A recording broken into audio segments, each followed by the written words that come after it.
Chris, how are you doing? Gwen, how you doing? It's great to be back, and this is the setting of really the first video that I did related to well, C60, and now what we'll be talking about, ESS60. Yep, I'm excited that you're here, and I'm glad that you're local in Houston, and I have lots of questions like usual. All right. Do I ask more questions than anybody you know? I think you do, and I think they're really good questions. We get all sorts of different kinds of questions, and I think we'll talk about one today. But yeah, we get lots of questions, and really this is about educating those people who are interested in consuming ESS60, you know, which has this amazing study behind it. And so yeah, let's dive in here. You got some competition here. I do, because people ask me all the time about different products and what do I think about this, and people try other things, and the weird thing is that some of them are more expensive. Right. And I'm like, why are they trying something more expensive when we're getting it from the source? And right. Then they try it and they're like, wait a minute, there's something weird with this. So if you don't care, I'm going to dive in. Yeah, let's jump in. Okay, so the first one I have a question about is this Vitality C60, which has this really weird metal thing going on. So what do you think about, and I'm not doing this to knock products. I'm really doing this because I have questions. Right. Because my C60 does not taste like this. Yeah. And my Vital C60, the new ESS60 you guys are offering, it doesn't have a metal taste. I've actually tried a few products, as you know, myself, and none of them. Well, you started taking C60 not on our product, right? Right. It was until we were introduced, yeah. Right. So, and I love it. It has a nice mellow flavor. But when it then tastes like, well, like the carbon C60, which is black and chunky. Right. I tried that and I was like, okay, this doesn't make sense. This doesn't make sense. And then because I'd already tried another one, and then now this one tastes like a weird metal electrical weird thing. I don't know what's going on. So you make the powder. Yes. And you make. We're the largest manufacturer and distributor of ESS60, right? So that's C60 that's been processed for safer human consumption on the planet, right? Well, so let's start there. Okay, before we get into this, let's start with, because we did another video not too long ago where we introduced ESS60, but I think that people still refer to C60. Yep. And so can you just like give us a super clear but easy to understand difference between ESS60 and C60? So the way that I looked at it, and really the reason that we came out with the concept of ESS60 is that C60 is for industrial applications, right? From the beginning, we've been manufacturing it since 1991. It's a really long time, selling it to research institutions around the world. And C60 is good for tires and ink and batteries and solar cells. And typically, when you think about putting something in a battery cell or a solar cell, the opposite of what you're thinking is, oh, I should also put that in my body, right? So C60 is good for industrial applications. And in fact, there's some research out there that if you don't process C60 properly, it's actually harmful for you, right? So in 2012, that really amazing study came out where the test subjects, in this case rats, lived 90% longer when they were given the MyVital-C formulation. They lived 90% longer than the control group, and they also didn't have any tumors, whereas all of the ones in the control group did have tumors. When that study came out, the literature was very clear. We looked at the literature. We're still kind of wearing our carbon nanomaterial hats, and we put not for human consumption on our labeling. The few situations where C60 is known to be toxic, actually, so this is why you got to be really careful with C60, is if you don't process it, right? Because the process of isolating pure C60 involves chemicals that you don't want to put on your body. If you don't post-process it properly, also if you try and turn it into a water-soluble version, so C60 naturally isn't water-soluble. So if you go into the literature, you type in C60 and you're looking for toxicity, it will be toxic if you don't process it properly after separation, and if you try to turn it into a water-soluble version. So that's one side. Now let's take C60 that's been processed properly for safer human consumption. That's ESS60. So when you're looking at your labels, when you're thinking about putting something in your body, you want to put something that's safe and that's been processed properly. That's ESS60. So I know you've been doing some podcasts and videos, and you're trying to really distinguish what people should use is a health product. Yes, right, because again, C60, industrial applications, ESS60, health applications.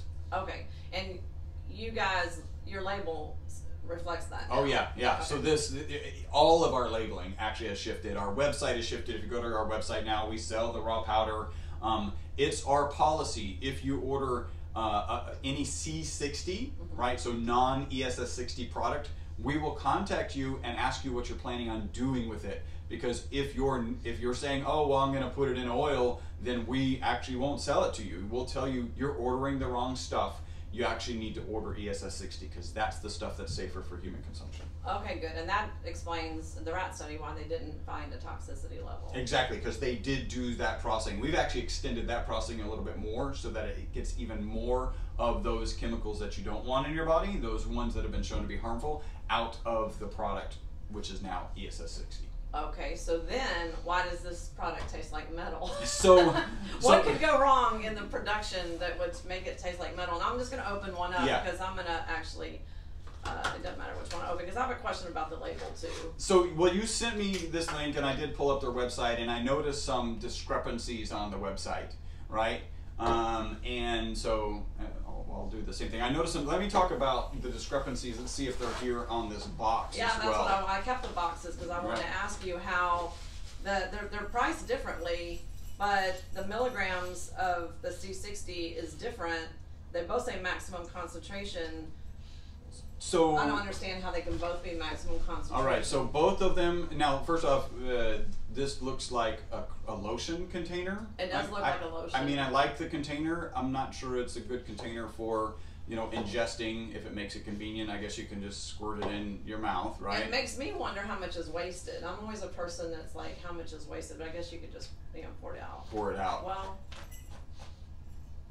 did the tube come off? I guess, but that's the thing, is this to me is a wasteful kind of container. Yeah. Even with face skin lotions, I don't like this kind of container. Yeah, you'd rather just because I always feel like there's a lot down there at the bottom. Yeah, and especially on an expensive product. Yeah, this is what, $129 for the 440 milligram, and then $89.99 for the 220 milligram. So as I'm looking at this, and this is what was on their website also. Both of these boxes are 50 milliliters of organic virgin olive oil, so it doesn't say extra virgin. That's typically you'll see extra virgin. One of them is 440 milligrams of C60. The other one is 220 milligrams of C60. Both of those are concentrations higher than I've ever seen of C60 in oil. Right? Both of those concentrations are higher, and then they both say maximum concentration. So it's scientifically false to say that the exact same quantity of solution, in this case olive oil, can be maximally concentrated with 440 milligrams of C60 and with 220 milligrams of C60. Like it's just scientifically wrong. Well, something I learned from you and being at your lab is, doesn't C60 get to a saturation point and then that's it? Yeah. And we've actually, as we've scaled up, we've been monitoring our processes, and we've actually had to change our processes. So any institution or organization that's producing larger quantities, you really got to be mindful of their concentrations, because as you scale up, what happens in a big vat, right, when you're mixing in it, is you actually get these real quiet points. So even if you're mixing these quiet points, the C60 will settle down into those quiet points, and then you're not actually mixing the C60 as well, so you get lower concentrations if you just do, say, the standard 2 weeks. So our process for larger containers is now a 3-week process, which is actually really long for a supplement process. Well, so I have a direct question. Is it possible to double the saturation? So no. Yeah. I mean, the short scientific answer is no. Is it remotely possible that they've maybe taken one particular component of olive oil and increased the concentration of that component, because olive oil is made up of a lot of components? But in general, your solubility is your solubility. There are books that are just about solubility. It's kind of like saying, hey, hummingbird food is sugar water, right? Well, I'm going to take the maximum concentration of sugar in water and somehow I'm going to make it higher.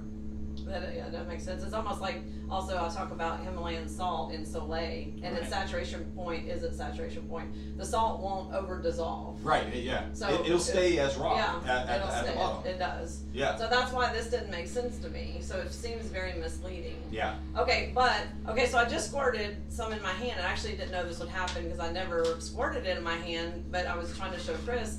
And now I have a metal taste in my mouth, and I didn't even just put any in my mouth. So it's in my hand, and now I'm tasting metal, and it feels like I just ate some aluminum foil because it was sitting on my hand long enough. So I didn't smell the metal so much as the way it tastes, but I don't need to taste it. I already tasted it just from it going through my skin. In case you guys don't know, your skin is your largest organ.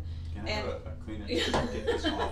You're gonna taste metal in a minute. I can smell it in this one. Right? Yeah. Yeah, it's for sure. Yeah, so I'm gonna squirt it again, but what I was gonna say is I tell people, especially when they think that skin lotions and sunscreens are a good idea, I tell them, just because they don't believe me, put a garlic clove. It sounds weird, but if you put a garlic clove in between your toes, you will taste it in about 2 minutes or 1 minute. I didn't know that. Yeah, you will. Yeah. Because everything on your skin ends up in your entire system. And I'm tasting metal because of that being on my hand for a minute or two. Already. So let's talk about why would it taste like metal. So in early testing, we came to understand that a metal taste is because of sonication. If you over sonicate a particular olive oil batch, right? And what the problem with sonication is you get all of the she needs a drink of something. I need some. You get all of these ultrasonic waves, right? And when they peak and crescendo together, you actually get localized, and it's very nanoscale, but you get localized temperatures of the sun. So if you've got this carbon in there, carbon 60, I'm assuming they have carbon 60 in here, and you've got these localized temperatures of the sun, then you're actually breaking down, it's actually similar to the way we produce C60, you're actually breaking down that carbon 60. So you get a very electromechanical smell and taste from that sonication process. So when you mention that to me, I'm like, well, it's been sonicated, right? And if this is the way to, quote unquote, get a higher saturation, it doesn't work, right? You can mix it for 3 weeks, or you can sonicate it. By the way, you should never sonicate it. The research on just sonicating olive oil is pretty clear that you shouldn't do it, that it'll go rancid pretty quickly. So what is sonication specifically? Yeah, so like a ring cleaner, like the jewelry ring cleaner, and so it's vibrating and it's got these ultrasonic waves going through it. So that's a sonication system. And so if you just imagine instead of having sand in your ring cleaner or whatever that is, silica probably, if you put just your olive oil with C60 in it, then you started vibrating it. That's it. Now, some people, is it okay to sonicate for short periods of time and then switch? It may be, but we don't do it. We just don't. Sonication is in general not good for oil, and now you have an experience with sonication for oil with C60 in it. So would someone sonicate a product in case someone tries a different product that tastes like metal? Would it be to speed up the process, or why would they do that? It's usually to speed up the process. I was reading through their literature a little bit on the website when you kind of sent it to me, and they're making a claim that they're getting much higher concentrations. They're using proprietary processes. And my first thought actually is that if you get small enough powder, right? So if you get small enough particles, you can actually suspend those particles in an oil. And I was thinking that maybe that's what they're doing. In fact, let's squeeze this. I brought these tubes here, let's so experiment. Can squirt. You got your lab coat on. I'm ready. Ready. Hopefully, we won't get this lab coat all dirty. All right. So this is the 440. So this is supposed to have twice the concentration. And what we tend to know is that as your concentration goes up, your solution gets darker. And we'll do this. I like our science experiments. I didn't like it in school, but I like it now. I try to keep the science experiments as kind of rudimentary as possible. Do you see that kind of thing? Yeah, through against a white background, maybe. Yeah, no. I see. Let you look first. I actually see no difference. No, let me see. No, zero. I see zero difference. So interestingly, they're both kind of amber. Interestingly, if they were both maximum concentration. If they were both maximum concentration, then they would have the same color. But you just can't have maximum concentration where one has more of the solute than the other. Like, there's only one maximum concentration. Okay, so let's talk about that, because we talked about that in our first or second video, where we talked about the purple color, and we talked about when we strained the carbon C60 and there was nothing. It was just nothing. Yep. So I know what you're going to say, but so if the solubility was higher, the saturation was higher, it should be darker. Darker. Yeah. So just think about this. So olive oil has kind of a green hue to it. And then as you start mixing it, and a lot of people are mixing this at home, they're buying a product, hopefully they're buying ESS60, again, processed for safer human consumption. And you'll notice that as you mix on the first day, you'll get a little bit darker, and then it'll continue to get darker and darker, and then at one point it's an amber, or sometimes it'll have a red glow to it. And that, it just gets darker over time. At some point you actually need a flashlight to shine through it. I wouldn't say that that's undersaturated just because I don't need a flashlight, because it's a pretty narrow tube. If you had a big Erlenmeyer flask of that, it would probably be dark enough that you wouldn't be able to see through it. So yeah, it should get darker as you get increased concentration. Additionally, if you were suspending particles, then you would actually have black C60 particles. The problem with suspension, so can we get a product to read a higher concentration? Absolutely. The way you do it is by suspending additional C60 particles.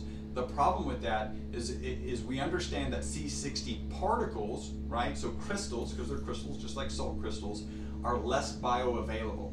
The reason that we have to spin it for 3 weeks in the different oils is in order to actually have monomolecular ESS60 particles within the oil. So as salt is interesting, so as salt dissolves in water, it actually breaks up into Na and Cl. So you actually have the different components.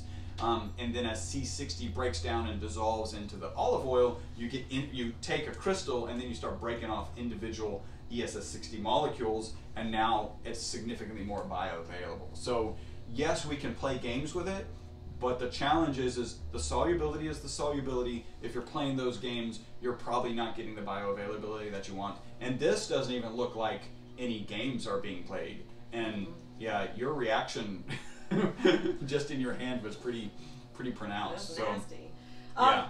I mean, I had never heard of the metal taste until this one. I've heard other things like, about different oils, or learning from you the color of the oils and the change because of the, once the C60 or ESS60 is added. But I didn't even know a metal taste was possible. Yeah. And then I saw that charcoal thing and I was like, okay, whatever. Well, anyway. We've been recommending to not sonicate for so long. We know a lot of people are watching our videos. It's in every kind of statement as it relates to sonication that I make.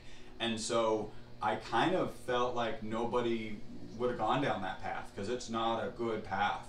And yeah, it's a major shortcut. If you want to use sonication, you can get the C60 to dissolve much quicker than the 3 weeks, because you can imagine 3 weeks is a long lead time for production. Mm-hmm. But it's just not a risk worth taking. Like, it's not a risk worth taking at all. Cool. I also brought another sample here. I thought this would be interesting. So I'm constantly kind of on the lookout for products that look like they might be claiming they have C60 in them, or in this case carbon 60, obviously C60. It says naturally occurring carbon 60, so I ordered it. We actually did a filter. I'm not going to do the demonstration. It's just the same demonstration that we got before. This actually looks the right color, but when we filtered it, there's no C60 in this, right? So it's got a lot of different minerals in it, but it doesn't have any C60 in it. Wow. Okay, so this is something to watch out for. And that's, I think, pumpkin seed oil. Oh, I haven't heard of that either. Yeah. And this one's Heavenly C60. Yep. So, well, I just saw one this morning, which maybe this explains this. That was it said C60 blend. Okay. Why? I didn't look into it. I haven't tried it or had anyone ask me about it. But what would a C60 blend be, you think? So my first kind of thought is maybe like just inaccurate marketing. Like maybe C60 blend is just they're saying it and whatever. It is in fact blended with the oil. But I'm with you. I'd be nervous about that particular product. Because that's not necessarily the right terminology. It's not terminology that we use. It's really it's a C60 solution if you're kind of going to get accurate. Yeah, it's just crazy. And again, we really are kind of pushing the industry towards a safer perspective. which is related to this ESS60. So look for ESS60 on your products to make sure you're consuming something that's been properly processed, that's safer, at least, to put in your body. Right. And so the people, the other manufacturers that are retailing C60 that are buying ESS60 powder from you guys, which is the one safe for human consumption, do you know if they've changed their labeling now, if they were already in business before? They're not, they haven't changed yet, all right? So we're actually reaching out to them. We've just recently changed our labeling. This is the new box. I actually brought this out to you today that talks about ESS60. So yeah, they'll should be upgrading. If you're buying from another person who you think is buying good stuff, you can always ask us. We'll tell you if we're selling to them, and ask them to, like, hey, get your labels right. Right, because it's important to know that what you're consuming is safe. Well, okay, so that brings up something. I think we might have talked about it before, but I want you to just go into this one more time, because I know we talked about the Chinese C60. Yep. And I wouldn't personally put anything in my body from China. Yep. I think I said that before. Not supplements, not products, and I just there's just too many problems there. I don't sell a single health supplement that is made in China or sourced in China that I know of. Right. But I know at one point, especially when C60 just kind of became, the original C60 just started becoming very popular, you guys ran out of the powder that you were producing and selling. And I know you looked into some stuff.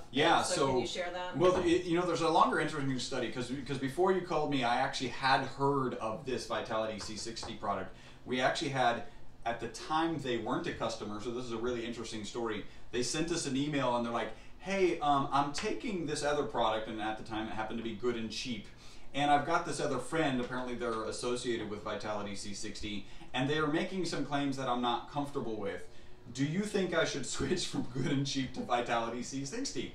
And so I wrote back, and first thing I explained is actually that good and cheap used to buy from us, and actually we cut them off at one point because, like I said, if you buy the wrong C60, we will call you and find out what you're doing with it. And then we want to understand, like, if you're planning on putting this in people and something that people are going to consume, we want to let you know. Well, they were ordering the wrong product, and we actually stopped selling to them, right? So because that's an ethical thing to do. Yes, it's the right thing to do. It's cost money, lost revenue, but it's the right thing to do. So I explained that to them, and then I explained, if you're asking us if you should be switching from one supplier of, say, C60 to another, I feel like you trust us and you should just buy from us, and so they're now a customer. Okay, good. And so in that context, I mentioned that to you, and you're like, well, where does good and cheap buy it from? So I don't know. I don't know where other people are getting it. My suspicion is, you know, I've seen on Facebook forums, there's a company called Lifar and a company that actually is the manufacturer called Funam, and we actually went to China in the middle of last year and visited with both of those organizations. Ultimately, you know, at the time C60 was running out, we were thinking, hey, maybe we could buy it from this inexpensive source, maybe process it, right, to get it up to our standard and then sell it. And that, I mean, there was market for it, so there was certainly revenue in that decision, but ultimately we decided not to. We just, like, your lack of comfort with buying and consuming things from China, and then just some of the tests that we did with their products didn't meet our standard, and so we actually, we missed out on some revenue opportunities by making that decision. So you couldn't actually even fix it? It wasn't fixable? I think we could, we just weren't comfortable. So here's an interesting thing. So we've had people go, send us other products and go like, this product made me sick, can you test it? Like, and they're kind of implying for like arsenic or whatever. In general, your equipment has to be set up for very specific tests. Right. So although we knew we could get it to our standard, we don't know what we don't know. Right? So we're like, what other tests do we need to do on this to be confident that we're in the right situation? Because there could be other contaminants. Exactly. Yeah, right. I forgot what the big one was. What was the since you have a chemistry background, you know, there was that big thing in China that it was in like, it was like a styrofoam plastic particle. I forget. It was melanin. Yeah, that's right. It was melanin. And so it was literally, in, like, lots of things. Melanin is the is what you're, you know, if you've got a kind of a faux cabinet countertop in a kitchen, right? So that kind of plasticky thing that gets glued to the board there.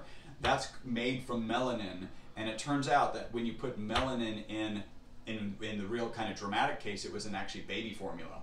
And what it does is when they're checking to make sure there's enough protein, it skews the protein reading because the equipment doesn't know to tell the difference between protein and melanin. And so, yeah, babies were getting melanin from a Chinese product. Well, I even heard it was another thing, was that I heard it had been in some ginseng powder tested. I had heard it was in some kind of bodybuilder protein drink, probably for the same reason, boosting the protein levels. And it's just like, you're going, what? Yeah. Like, it's really scary, right? And that's one of the reasons, right? So, yeah, we could probably take it and we could probably refine it and get it to our standards, but we didn't want to go down that path, right? That's just, we didn't want to. Well, I'm glad you didn't. It wasn't worth the cost savings and the potential revenue that we would have gotten, given, like, I don't know, being able to sleep at night. Like, that's the real thing. Well, I'm just wondering, besides you guys and the thing in China, are there other countries producing? So we get emails a lot. Often the emails are like, hey, I've got naturally occurring C60, like this product. Oh, Shanghai. But they're claiming it, right? Shanghai. So they're claiming that they have it. We get samples, we do the standard test, and there's no C60 in it. So a lot of people think, oh, it's, shungite is a great example. Oh, it's shungite. It's, in fact, I got an email from it was a comment in one of our original videos. Hey, shungite is 98% carbon. Of course it has C60 in it. Just because it's, like, diamonds are 99% carbon, right? They don't have C60 in them, right? There's pencils don't have C60. I know we already went through this, but that was I got that comment on our last video where someone said blah blah blah, and it has C60, and I'm like, go have it tested. Like, there's no point in continuing this argument. Like, you can tell me whatever you think, but I believe you, and I've seen your lab and been to your lab multiple times. If you think that shungite has it in there, send it for testing. Well, the other thing, a lot of people will take shungite, right, and they'll maybe leave a rock in water, or there's talk about kind of consuming water after it's been around shungite. What we do know about C60 is it's not water soluble. So there's no C60 getting into the water that's been exposed to shungite. So it's like, even if there were, I don't know, nano quantities, right? So parts per billion of C60 in these shungite rocks, it's not going into solution. It's not going into the water. So this almost sounds like, even like I could go out and get a piece of charcoal from my grill. Like, that's what I don't know, mix it in some sunflower seed oil and then start selling it at $40 for a I wouldn't do that, but it just supply. seems illogical. But you know how to phrase the question. Like, how about this? I'll explain to you the process of manufacturing C60, and that'll give you an idea.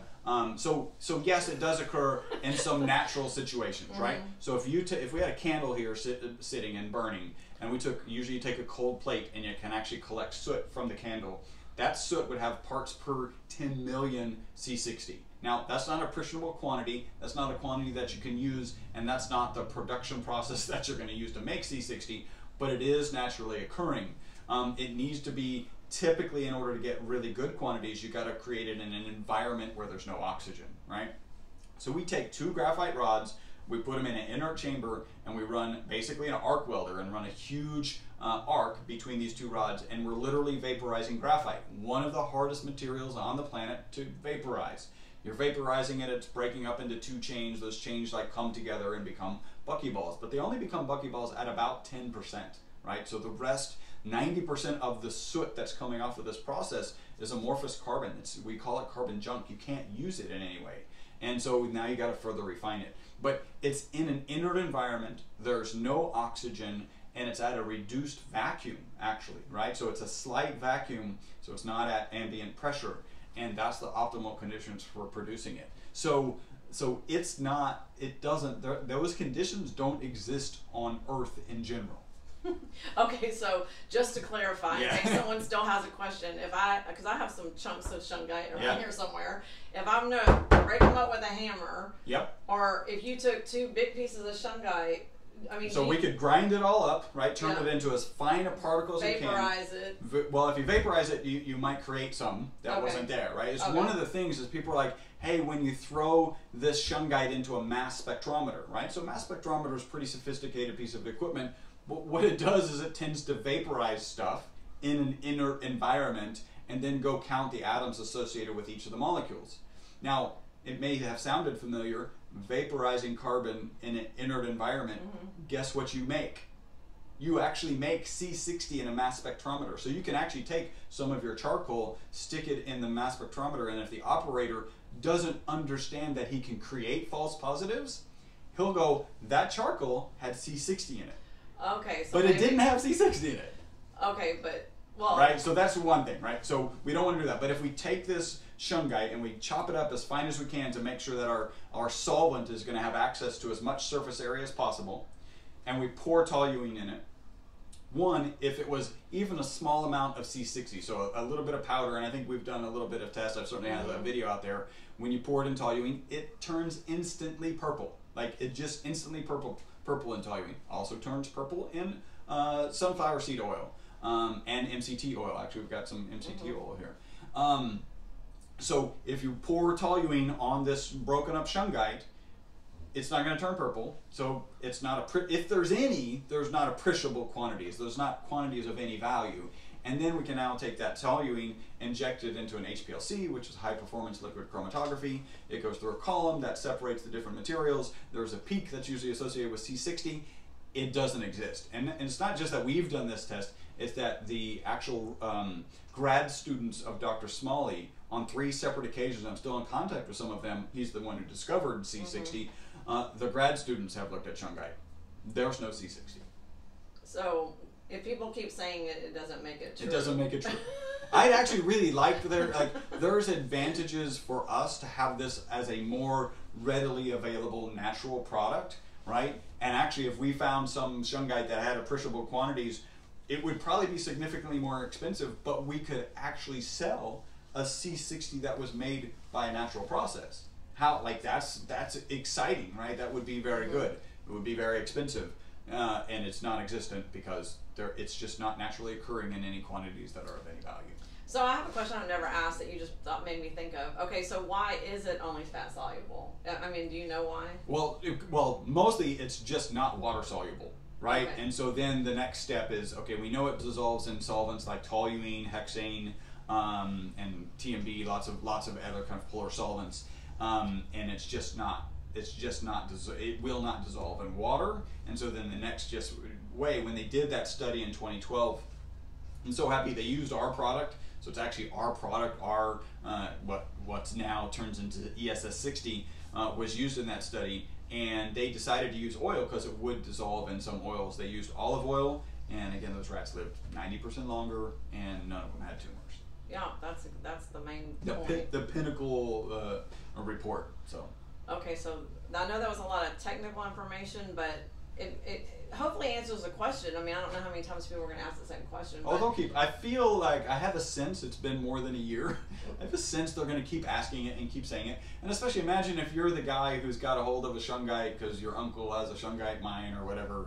How nice is it to hitch your product to something that's got so many amazing testimonials, that has this longevity study? Yeah, I understand it, and that's kind of why I'm looking at it. I visited Toxin Busters, right? Oh. So you can get on ask you about that. Amazon, and it's Toxin Busters, and what it says is potentialized C60. I don't really know what potentialized C60 is at all, but it implies that there's C60 in it. So we took that, we crunched it up, put toluene in it. The toluene remained clear, injected into an HPLC. There's no C60 in it. So it's just deceptive marketing. Potentiated in my world means like homeopathic. Like potentiated is like a potency of a remedy without none being in there.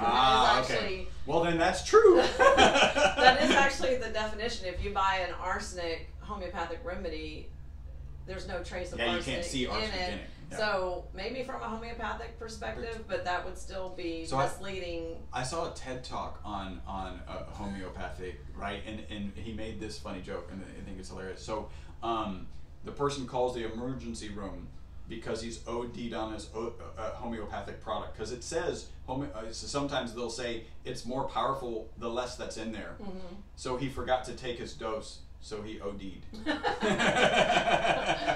right. Well, I do love homeopathy, but no, it's a good joke. Yeah, right? I know. And so here's what's interesting, because I struggle with homeopathy. But the data is pretty clear that homeopathic remedies actually do better than a placebo. Yeah. Well, and from a scientist standpoint, I can understand the challenge with homeopathy. Yeah. I mean, that it's like every really doctor in the world has the same struggles with it. Dilemma, because they're like, if there's no testable particle, then how is it doing anything? And it's really I call it an informational remedy more than a, it's not like an herbal remedy, but we don't maybe have to it goes into like maybe it goes into quantum science, right? So the exposure to it. Mm-hmm. So from a quantum perspective, there's some residual behavior. I don't know, but the data is pretty clear. Like, it's better than a placebo. Yeah. Yeah. And I use it a lot with clients too. So let's talk about doggies. Yes. So you told me. Did I bring a dog? Do I have a dog product? Oh yeah, it's up over there. Over here.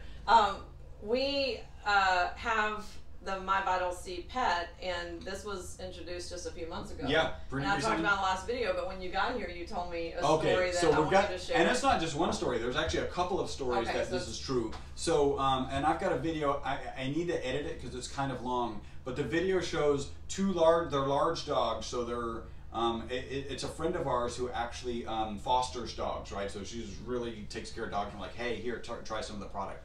So she'll actually pour the dog food in. And they haven't been getting, My Vital Pet for very long, so this is a new occurrence. Normally it's pour the dog food in and the dog goes to town, right?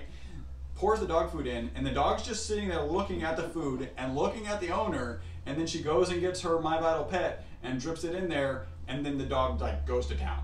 And then she has 2 dogs that are actually doing that. And it's actually true. My dog, my wife spoils our dog. She's got raw and soft and all this stuff, and some hard crunchy food, and she won't eat the crunchy food until you put My Vital Pet on it. So they absolutely love it. It's pretty awesome, right? You come out with a product and it'll be beneficial for them, and kind of humans can make themselves consume stuff, right, that they know is good for them that may not be that tasting. Broccoli. I love broccoli. Actually, I do love broccoli. But pets won't eat what's good for them just because it's good for them. They have to actually like it. So.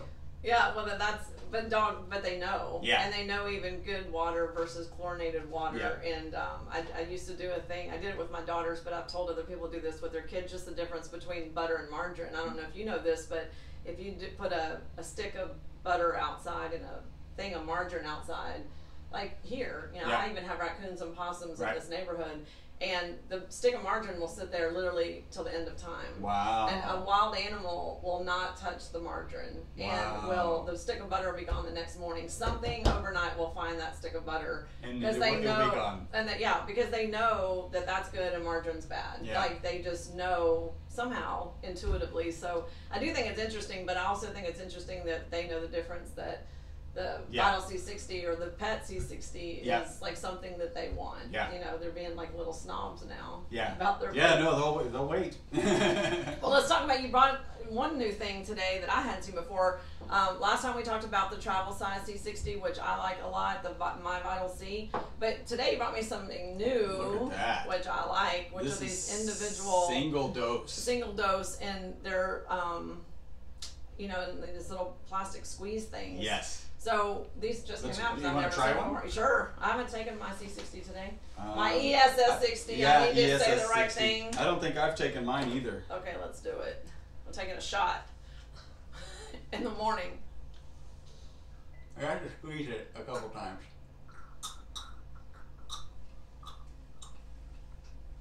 But nice and easy. Yeah, it tastes just like the bottle. So when did that come out? So it's not officially out. We're actually sending samples with some of our shipments. We're waiting on the boxes. So we have all of our product is up, where it's boxed in our warehouse. We're kind of antsy to get it out there and start marketing it. But it's going to come in a box. It's going to each row of these is 5. So you're going to get 6 rows of 5. So exactly 30. And it's addressing something that's kind of been not talked about in the industry. Like even our bottle at 120, if you're taking 5 mils a day, is not a 30-day supply, right? So we get questions kind of regularly, is like, well, can I skip weekends to get it to 30 days? And you can do that, and you can even, sometimes we'll recommend kind of paring back your dose from 5 mils to whatever it is, 3.45 or whatever. But this is a solution. It's easy to take, so if you want to travel with it, a lot of time these bottles will have problems on planes. Like I always travel with mine in a baggie. You won't have that problem with this, so you don't have any problem getting it through through security. And it's a simple one dose. You just grab it and take it on the go, and you'll get a full 30-day supply in a box. Okay, so, well that's awesome. Can you zoom on these? Yeah. I want to hold one up because a lot of my clients travel a lot, and they'll buy, actually what they've been doing, which I think is kind of smart, is they'll buy the bottle, the 120 ml, and then they'll buy this and save this and refill it. Yeah. So that's a pretty good economical way to do it. And these just seem easy because even on a carry-on, when something's not sealed, it can, you know, leak. And if you are gonna take the travel size, I would put it in a Ziploc baggie. And my luggage, I most definitely would, because I've had not this stuff leak, but I've had other things leak. Yeah. So I think that these are cool. So if they call you guys, they can order this, but it's not on your website yet? Or how long do you want them to wait? If they call us, we'll put together something, and we'll probably stick it in one of these boxes, and we can get it over to them. This is going to retail for $99 if you just want one, but if you get on $125 if you just like want one 30-day supply, but it's going to be $99 a month if you want to get on subscription. So again, that's a full 30-day supply, convenient packaging, and get on subscription, you save $25. Yeah, I think that's great because this horrible product that tastes like metal is 1.7 ounces, which is less than half of your 120 milliliter bottle, but it costs more. Oh, but it says it has more. Oh. I mean, it does. It says that it has 220 milligrams in it, so, you know. Yeah. Okay, so it's 1.7 ounces compared to a 30-day supply, and it's $129. Okay, so anyway, enough of that. I just, sometimes I'm like going, what are people thinking? Yeah. But why wouldn't, anyway. Yeah. So it's interesting. I call it, it's interesting. And sometimes the comments on YouTube or whatever, they're really interesting. And so you just kind of respond with. Have you heard of paid trolls? Yeah. Have you heard this word? Yeah. I feel like, well, I think a lot of trolls aren't paid. I think that's just what they do for fun. And then, of course, there are paid trolls that are out there. Did we talk much about the MCT? I want to talk about MCT oil, but also I had on my mind to ask you about what else you guys are working on. And I want to talk about skincare. Yes. So let's talk about the MCT. I'm going to open one of these. Yeah, open one of those. We're working on avocado oil. Is actually that's it there. We're working on avocado oil as well. So that's C60 and MCT.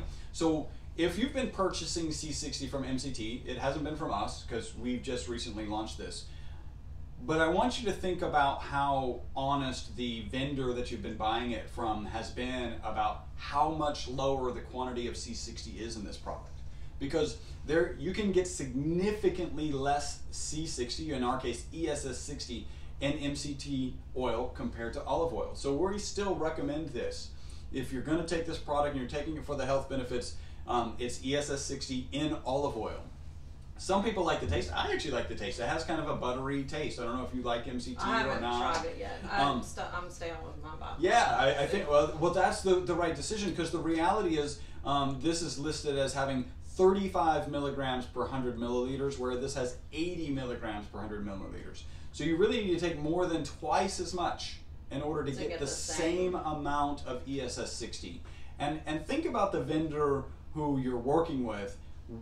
Did they make that clear? Is it really clear that the MCT oil that you've been buying is significantly lower in terms of the raw material, ESS60, than the olive oil? Because I've seen a lot of the marketing, and the marketing doesn't point that out. It's not forthcoming with that piece of information, and I think that concerns me.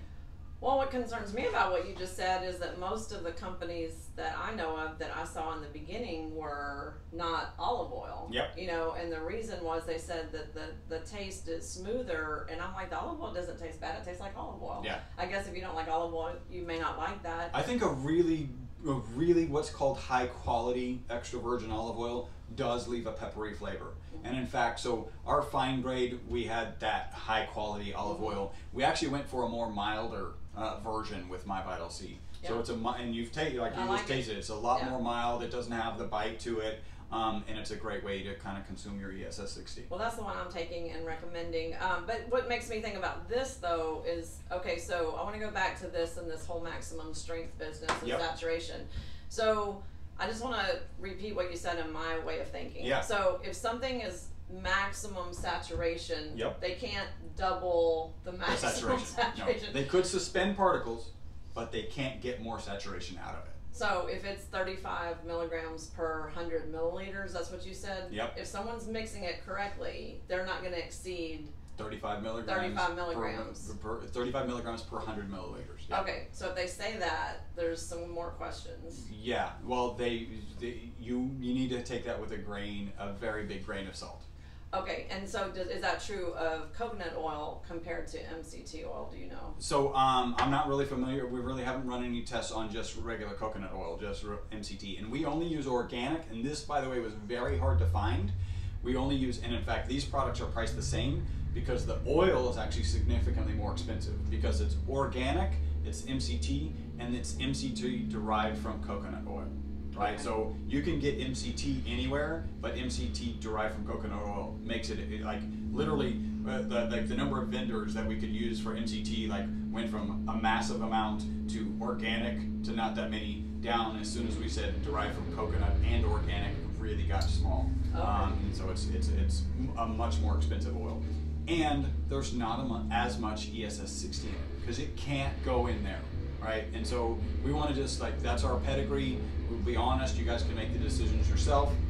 If you're taking MCT, this bottle won't last as long if you're going to take the right amount of ESS60 to get the same dosage of yeah. ESS60. Yep. Okay, so as you know, and I'm going to share because I don't even know if we talked about this before, but we might have. I do put ESS60 My Vital C on my face. Right.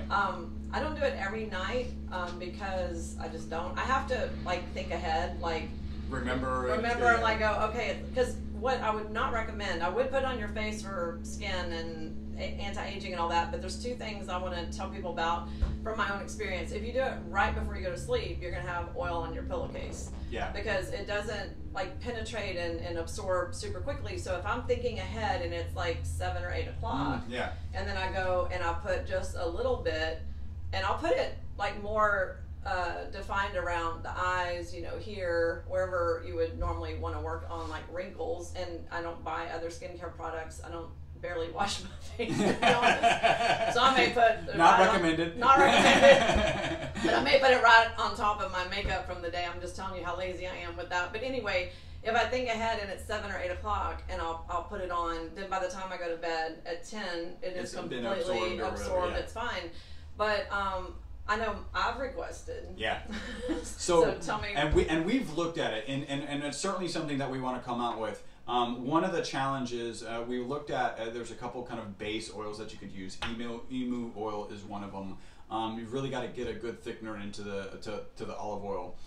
With the emu oil, it was actually kind of cool because we mixed it up and it turned this beautiful purple color. So it'd be kind of a neon face cream, right? Neon purple face cream, which could be it's exciting. The challenge is as it was continued to be exposed to oxygen, it actually turned brown, right? So to have a product that arrives like a beautiful purple color and then turns brown, that's not necessarily an appealing thing. So we are working on that. I think it is worth doing, creating a face cream. So I sent a note to our formulator. She actually replied, but I haven't had a chance to read the reply yet. So I don't know what we're gonna do next. But yeah, face cream is in the work. I don't know, we might even put it in this bottle because this is a really good face cream bottle. Because face cream tends to come with less quantity, right? You use a lot less. So rinse that out really good so there's no metal taste. Yeah. Well, I have a story that happened to two of my girlfriends. I did a lecture in Houston. I don't know if I told you this. Maybe I did. No, I don't. But I had a lecture for a women's event in Houston earlier. I can't remember when it was now. Earlier this year, and two friends came from Dallas and spent the night, and they were saying, "Oh, your skin looks great. What are you doing? Your hair looks great." And I'm like, C60. So ESS60. I have to even correct myself, but at that time it was really C60. And so I told them, and then I said, well, here's my bottle if you want some. Now, when I do it, I'm literally taking maybe 2 drops or 3 drops. you know, I'm not, I mean, because it's olive oil, so it's yeah. really oily. And it spreads, it goes a long way. It goes a a little long bit goes a long way. So it's not like a teaspoon. It's just a few drops, and it really saturates the whole face. So anyway, I handed them the bottle and walked off. And I was doing some things, and they were sitting at my kitchen table, and I come back, and they have literally lathered themselves. So they were so impressed with your results. They're like, I just need to get as much of this on my face right now as possible. Oh, they were doing this, they were doing this. They had it on their décolleté, they had it up and down their arms, and they went over their face like 3 or 4 times, their neck, the back of the neck, and I was like, oh, okay, there's half my bottle gone. Yeah. Anyway, I didn't care, but the funny thing is, those 2 women did not sleep. They were up through the night and the next day and until the next night, and then they slept great Monday night. So the next day they were like, and I wasn't thinking this. Right. I mean, I'm not joking. They used 1/4 of a bottle each on their skin. On their exposed skin, yeah. Which means it's going into the digestive system. process. Yep. You like just we tasted showed. the metal from Right. your hand, yes. Right, so then one of them says, oh, I didn't sleep very good. I was up all night, and I was like, and then they had to drive back to Dallas, and I was like, oh, I'm sorry, you know, that you didn't sleep good. And I'm thinking that they're just in a strange place. Right. Then the other one said, I didn't sleep good either. Then I remembered the lathering of the ESS60.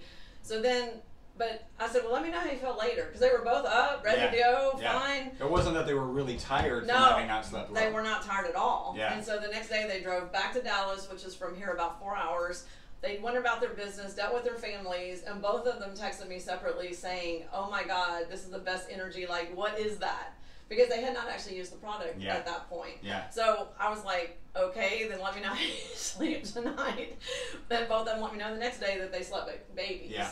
So it was, because it was like 9, 10 o'clock at night that they had lathered themselves. Yep. So it gave them not a buzzed energy, but like what I felt in the beginning, more of a very sustained energy. But so I would also recommend, it doesn't happen to me because I put it on and I go to sleep, but I'm putting a few drops. Don't put too much on. Don't put 3 ounces like I don't know what would happen, but I'm just putting that out there that that's what happened to my friends. So I've never heard that, and it kind of doesn't surprise me, right? Yeah, because it's nanoparticles, it can get absorbed through the skin, and then some people, I mean, we consistently get phone calls about like, when should we take it, and I've got a video out there, when should you take C60, and obviously we'll be coming out with one soon for when should you take ESS60, and I always give the example like, I don't have a problem, I can take it at night, but I can also drink a cup of coffee like after a nice meal and then go home and go to sleep, so I'm not a great example of you know what you should do.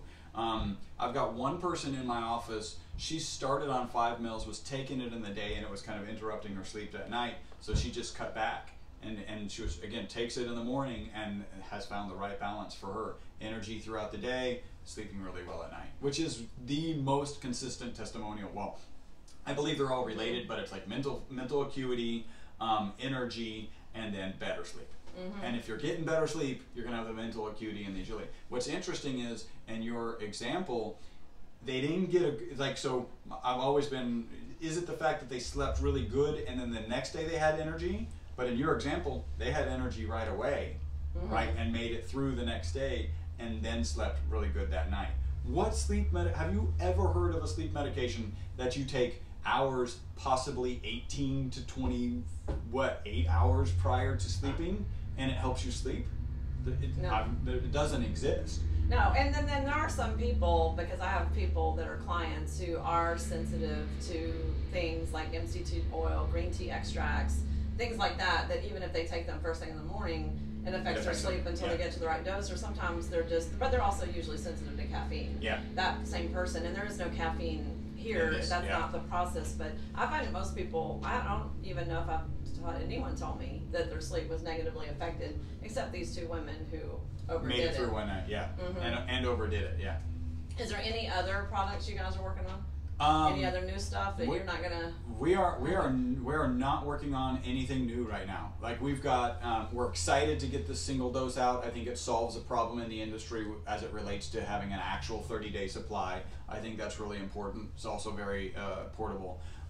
We are coming out. We've got already MCT. The boxes for that are on the way. We've got the even a newer box than this, but this is like a refined version of our box for the olive oil. And then we're having avocado right behind that. So, Well, the other thing I was thinking about this is, you know how sometimes, like mine is in my bathroom, and I used to have it in the kitchen, and I moved it in the bathroom. But anyway, some days I'm in a huge hurry, and I'm like barely getting out the door. What I'm thinking about this is to have 5 of these in my purse, because you know what happens is I leave sometimes, and I'm not going to be back here till 1, and then I'm like, well, crap, I forgot to take it, you know, because I was in just such a hurry. Or you go for a weekend and you go, crap, I forgot to pack that bottle, you know. So this is the perfect thing, just already having your purse or your backpack or whatever, so that if you don't have the bottle, you forgot to take a dose, you can just take one off. I'm super excited. All right, well, cool. I think that's all we got. Thank you for having me. I'm glad to be back here. Is it maybe a year since the first video we did? Maybe it's a little bit longer. But I'm glad to be back out here, and thank you for having me out here. Yeah, thanks for the information. I'll come up with more questions tomorrow. I'm sure you will. All right. Thanks for watching. Please like and subscribe.